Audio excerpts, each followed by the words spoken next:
What's a sign to leave a party that not a lot of young people know? 1. If the host starts cleaning up instead of socializing. It's either time to help or time to leave. 2. A group of males that no one really knows show up. 3. Host puts their hands on their knees, stands up and says, "Well, it's getting late." 4. When the hosts yawn, leave. If the hosts don't yawn, leave by the time half the guests have. Don't stay until the end unless it's your best friend. 5. When that one guy who got drunk first and had to be airlifted into a bed to come to his senses at the beginning of the party gets up and is ready for round 2. Time to go.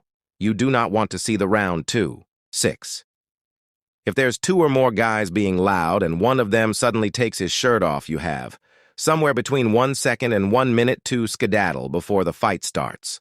The guy with the shirt off almost always loses too. 7. Some cultures, they put out a bold display of fruit as a last bite of food before you go. Some folks call it FOF. F and off fruit, haha. What is the most awkward question you've been asked?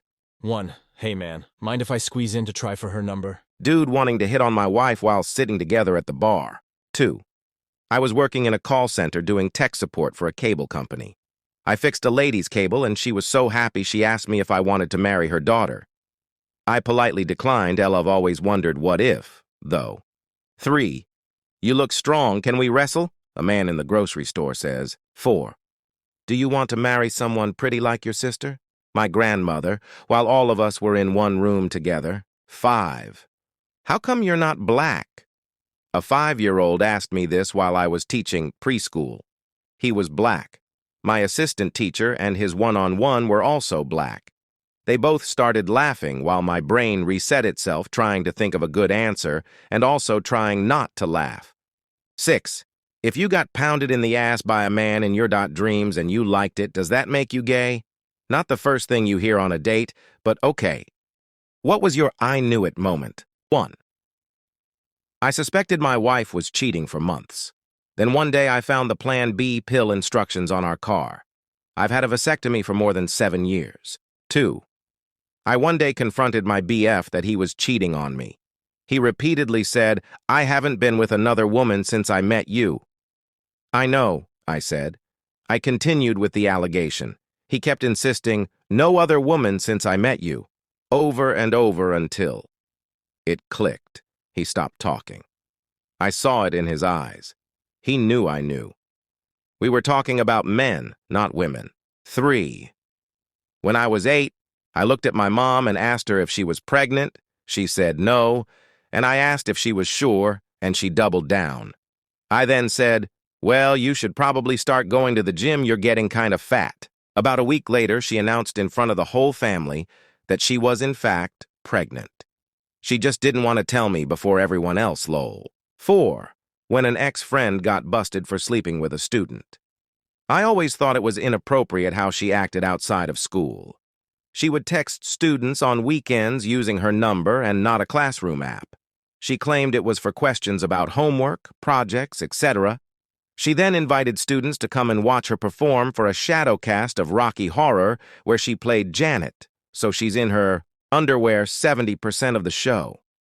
Fast forward a few years after all this, and I get a message with a news article of her being arrested for having sex with a student. Worst part, I had friends that still supported her, saying it's not really a big deal since he was 16, 17, and the she of consent is 16. She's in a position of power and, ew. 5.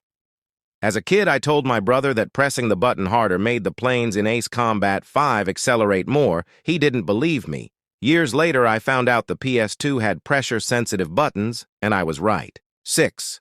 My brother asking me for money to buy a car and me telling him he can't drive and he's going to hurt somebody or end up in trouble. He told me he'd buy the car one way or another. It wasn't even 24 hours before he was in jail for driving without a license under the influence of drugs. What is the funniest lie to tell kids? 1. My sister told me that yellow leaves tasted like bananas and brown tasted like chocolate. I apparently went and ate leaves, but came back and told her they don't taste how she said they would. She told me I must have eaten a bad batch ... So I continued to try find and eat these tasty leaves. 2. That As their father, I could change their names whenever I wanted to. One time, one pretended to get on the phone with the Arizona name registry and rename my two kids Snargle and Gorf because they kept misbehaving. They were bawling. I could barely keep a straight face. 3. I was on a flight where a kid saw the button for calling a flight attendant. Didn't know what it was, but clearly was thinking about pressing it, and so asked his dad what it did. His dad said it opens a trapdoor under your seat and drops you out of the bottom of the plane. Afterwards, the kid spent the whole flight intrigued by the button, thinking about and talking about pushing it, but too worried to actually do it. 4. Not exactly a lie. But when I was first learning swear words, my parents made the mistake of telling me those were words only mommies and daddies are allowed to say. So I was playing house with my sister and her friends, and I was the dad. I promptly went on a swearing tirade as the dad, and got in big trouble. 5. My dad made the traffic lights turn green. I asked why he waited a few minutes before using his power, and he said it's important to let others have a turn and go ahead of you. 6. When me and my brothers were kids and complained about something, my dad would go to the phone and say, "Hello?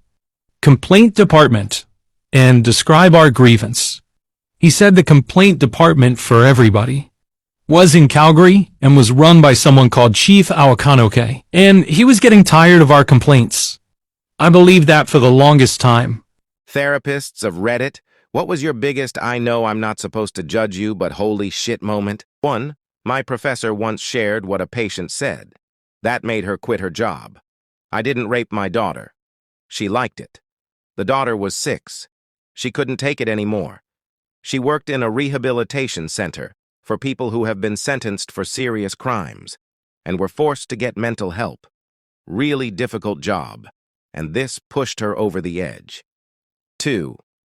I once had a patient whose wife shook their baby to death. He wanted help reconnecting with his wife. At the time, I was a young father of a newborn myself, and he triggered a lot of fear in me for my own child, a deep loathing of his spouse, and pity. The how pathetic kind for the patient. I tried for 3 sessions, met his spouse and everything, before handing the case over to my supervisor, who knew about my initial reactions and tried to help me through it. Unfortunately, it ended up being more about my feelings than his, and I was new to the profession at the time. These things are expected to crop up from time to time, but Elle was still taken aback by my own reactions. 3.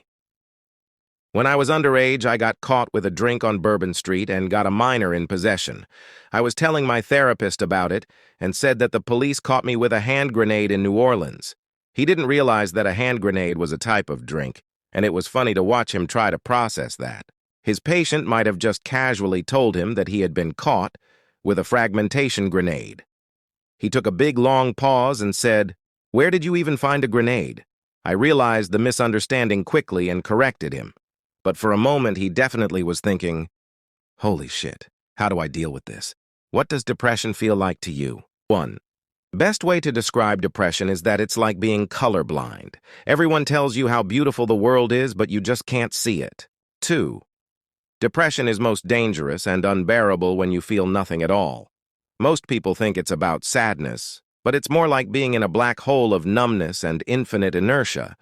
3. A paralyzing heaviness. Everything is desaturated and not as good as it once was. Everything feels too hard and unattainable. My body feels depression as facial pain and absolutely devoid of energy or mental clarity. I shut down completely. Nothing seems worth it, and everything feels hollow. 4. Feeling down and empty a lot when I should be feeling normal. Luckily, I can still feel happy when good things happen, though. 5. Apathetic. Like nothing is worth doing, or if it is worth doing, the thought of doing it is just too hard. Even something as simple as knowing you need to get up and have a shower, but it just feels beyond your control to actually get up and do it. 6. Like I'm tired. I've been tired for a very long time. The kind of tired that sleep can't fix.